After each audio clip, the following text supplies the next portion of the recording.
আমরা আজকে রায়পুর হ্যাচারি মৎস্য হ্যাচারিতে আসলাম ট্রেনিং করার জন্য। ট্রেনিং শেষ করে এই সুন্দর ভিডিওটি করলাম।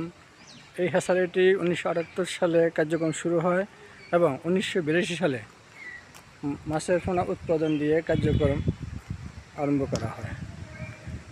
এখানে আপনারা দেখতে পাচ্ছেন এই হ্যাচারিতে 67টি পুকুর আছে। বর্তমানে 61টি পুকুরে মাছের পোনা উৎপাদনের কাজ করা হয়। আপনারা দেখতে পাচ্ছেন অনেক পুকুরগুলা ওদিকে আছে।